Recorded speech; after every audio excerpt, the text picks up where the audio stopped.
السلام علیکم ورحمۃ اللہ۔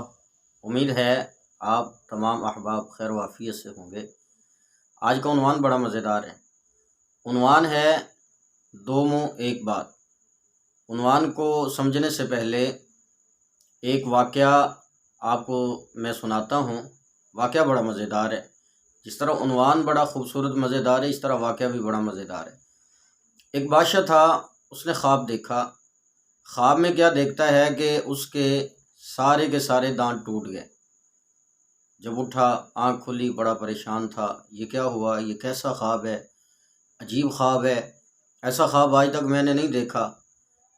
تو اسی پریشانی کے عالم میں یہ صبح جب دربار میں پہنچا تو اس نے دربار میں پہنچتے ہی وہاں پر اپنے وزیروں مشیروں کو بلایا اور کہا کہ معبر بلاؤ۔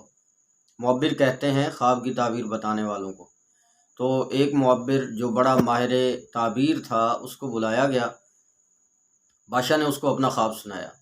جب بادشاہ نے اس کو اپنا خواب سنایا تو وہ کہنے لگا، اوہو بادشاہ سلامت، آپ کے جتنے بھی رشتہ دار ہیں وہ سارے کے سارے آپ کی آنکھوں کے سامنے مر جائیں گے۔ بادشاہ کو بڑا غصہ آیا۔ بادشاہ بڑا پریشان بھی ہوا، غصہ بھی آیا۔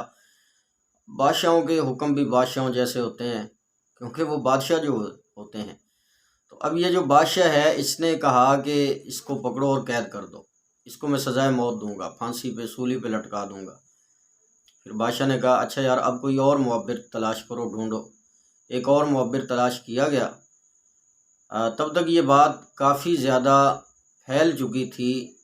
اب یہ جو نیا آنے والا معبر ہے اس کو بادشاہ نے خواب سنایا تو اس نے کہا واہ واہ ماشاء اللہ بادشاہ سلامت، آپ کو مبارک ہو، آپ کا خواب تو بڑا خوبصورت ہے، بہت پیارا خواب ہے۔ بادشاہ حیران ہوا۔ بادشاہ نے کہا کہ پہلا معبر تو مجھے یہ کہہ رہا تھا کہ آپ کی سارے جو رشتہ دار ہیں وہ آپ کی آنکھوں کے سامنے مر جائیں گے، اور آپ کہہ رہے ہیں کہ بڑا خوبصورت خواب ہے، بڑا مزیدار خواب ہے، تو یہ کیسے ہو سکتا ہے؟ اس معبر نے بتایا بادشاہ سلامت آپ لمبی عمر پائیں گے، آپ بہت لمبی عمر پائیں گے۔ آپ کے جتنے بھی رشتہ دار ہیں اپنے تمام رشتہ داروں کے بعد آپ دنیا سے جائیں گے۔ بادشاہ بڑا خوش ہوا۔ اب بادشاہ جو ہے اس نے خوشی میں آ کر اس کے لیے اعلان کیا کہ تم مانگو، مجھ سے کیا مانگتے ہو میں تمہیں دوں گا۔ اور اس کے علاوہ بہت سارے ہیرے اور جواہرات کا اس نے اعلان کیا۔ تو یہ جو معبر تھا اس نے کہا کہ بادشاہ سلامت میں آپ سے کچھ اور نہیں مانگتا، میں آپ سے صرف یہی بات کہتا ہوں کہ میرا جو استاد قید ہے اس کو آپ رہا کر دیں۔ یہ بڑا حیران ہوا کہ وہ معبر آپ کا استاد تھا، اس نے تو ایسی ایسی غلط تعبیر بتائی ہے، یہ کیسے ممکن ہو گیا؟ تو اس نے کہا کہ بادشاہ سلامت اصل بات یہ ہے کہ تعبیر اس نے بھی ٹھیک بتائی، تعبیر میں نے بھی ٹھیک بتائی، صرف فرق اتنا ہے کہ اس کے الفاظ اور تھے، میرے الفاظ اور ہیں۔ الفاظ کا چناؤ جو ہے اس میں فرق تھا، اس کے الفاظ کے چناؤ نے اس کو تختہ دار پہ چڑھا دیا، اور میرے الفاظ کے چناؤ نے مجھے انعامات دلوا دیے۔ تو عزیزو صاحبو، یہی بات میں کرنا چاہ رہا ہوں کہ بات ایک ہی ہوتی ہے لیکن اس کے لیے منہ دو ہوتے ہیں۔ مطلب یہ کہ بات ایک ہی ہوتی ہے، اس کے انداز دو ہوتے ہیں۔ اگر اسی بات کو خوبصورت انداز میں، پیارے انداز میں، اچھے انداز میں، خوبصورت لہجے میں، خوبصورت الفاظ کا پہناوا پہنا کر کیا جائے تو وہ بات انسان کے لیے بہت زیادہ عزت کا باعث بنتی ہے۔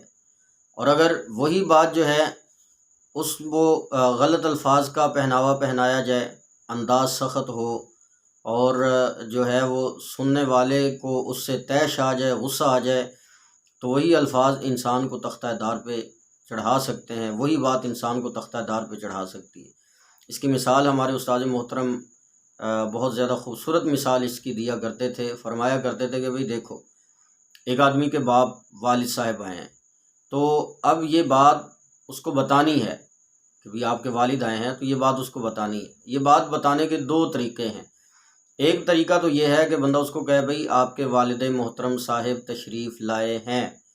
اب یہ کتنا خوبصورت انداز ہے، کتنا خوبصورت طریقہ ہے، اس سے اگلا بندہ کتنا راضی ہوگا کہ یار دیکھو اس نے مجھے کتنی رسپیکٹ دی ہے، اس نے میرے والد کو کتنی عزت دی ہے، اور یہی بات اگر اس کو کریں او بھائی تیری ماں دا قسم آئی ہیں، تو یہ الفاظ کتنے غلط قسم کے الفاظ ہیں۔ حالانکہ بات وہی ہے، اس کو اطلاع دی جا رہی ہے کہ آپ کے والد صاحب ہیں، لیکن یہاں پر الفاظ کا چناؤ اور انداز کا جو انتخاب ہے یہ انتہائی خطرناک ہے۔ تو اس سے اگلا بندہ غصے میں آ جاتا ہے اور شدید جو ہے وہ جذبات میں آ جاتا ہے، اور اس سے وہ اس کے دل میں آپ کے خلاف انتہائی غلط قسم کے جذبات پیدا ہو جاتے ہیں۔ تو اس لیے یہ بات ذہن نشین فرمائیں کہ جب بھی کسی سے بات کریں خوبصورت الفاظ میں، خوبصورت انداز میں، میٹھے اور دھیمے لہجے میں کریں۔ امید ہے میری باتیں آپ کو پسند آئی ہوں گی۔ میری باتیں سننے کا شکریہ۔ اپنا خیال رکھیے، اپنے اس چینل کا خیال رکھیے۔ اللہ نگہبان۔